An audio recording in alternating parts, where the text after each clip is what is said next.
జగదాత్రి కేదార్ శ్రీవల్లి వాళ్ళ అమ్మ గురించి మాట్లాడుకుంటూ ఉంటారు. ధాత్రి ఇలా అంటూ ఉంటుంది, కేదార్ నాకెందుకో యువరాజ్ పైన అనుమానంగా ఉంది. మేనేజర్ చెప్పిన అబ్బాయి ఫోటో తీసుకురావడానికి ముందు యువరాజ్ ఇంట్లో లేడు. ఆ ఫోటోని మేనేజర్ చెప్పిన అబ్బాయి తీసుకొచ్చి మేనేజర్కి ఇచ్చాకే యువరాజ్ వచ్చాడు.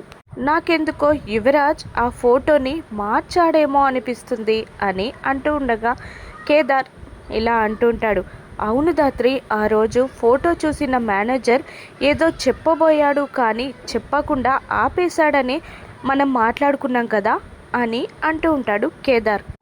ఆ అబ్బాయి వచ్చే టైంలో యువరాజ్ బయటికి వెళ్ళి బెదిరించి మరీ ఫోటో మార్పించాడు అంటే అని ఆలోచిస్తూ కేదార్ వైపు చూడగా కేదార్ ఆలోచనని పసగట్టి జగదాత్రిని ఫాలో అవుతూ ఇంట్లోనే ఫోటో ఉందంటావా అని అనేస్తాడు. అవును అని అంటూ ధాత్రి యువరాజ్ వల్ల రూమ్ వెతకడానికి వెళ్తుంది.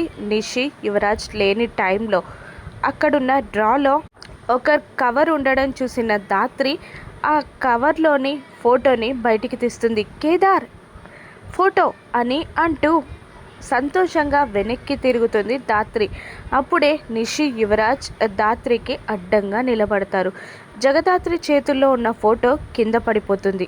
అది సుహాసిని ఫోటో అని నిషి యువరాజ్ కంగారు పడుతూ ఉంటారు. జగదాత్రి ఆ ఫోటోని కింది నుంచి తీయబోతూ ఉంటుంది. ఆ ఫోటోని ఒకేసారి జగదాత్రి నిషి ఇద్దరు పట్టుకుంటారు. పైన వైట్గా కనబడుతుంది. ఫోటో తిప్పుంటుంది. కేదార్ వెనకాలే నిలబడి ఉంటాడు. ఆ ఫోటోని జగదాత్రి కేదార్లు చూసేస్తారా?